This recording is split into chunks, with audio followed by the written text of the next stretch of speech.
Toidutööstus.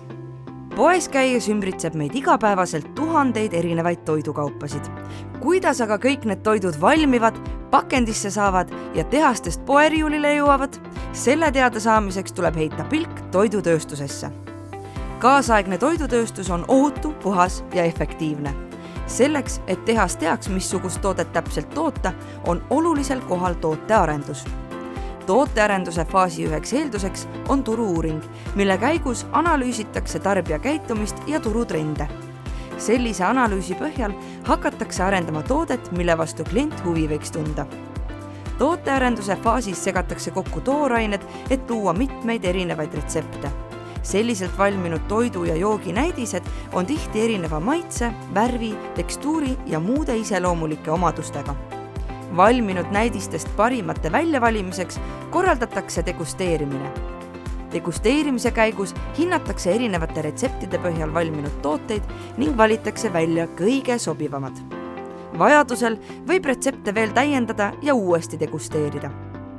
Tootearenduse faasi lõpuks valitakse välja üks või mitu retsepti, mis kliendile kõige rohkem võiksid meeldida. Välja valitud retseptid liiguvad edasi tootmisesse, kus samu tooteid hakatakse tootma mitmetes kordades suuremal skaalal. Vastavalt sellele, millist toiduainet tehas toodab, varieerub ka tootmisprotsess suurel määral.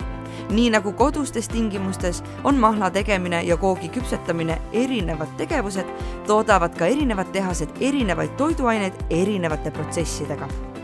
Esmalt tuleb tooraine ette valmistada. Juurviljad tuleb koorida, teraviljad kuivatada ja hoiustada, maitseainekotid suurematesse anumatesse ümber valada ja palju muud.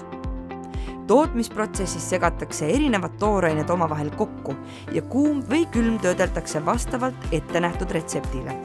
Sõltuvalt toorainetest ja kogustest võivad need protsessid olla automatiseeritud või tehtud käsitsi.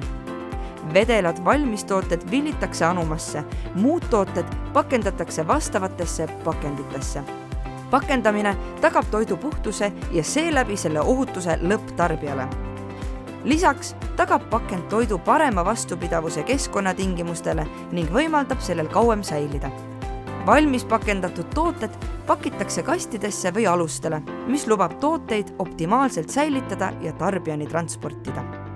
Tootmise igas etapis teostatakse kvaliteedikontroll ehk võetakse valmivast tootest pidevalt proove ja kontrollitakse nende vastavust ettenähtud nõuetele. See tagab ohutu ja maitsva lõpptoote.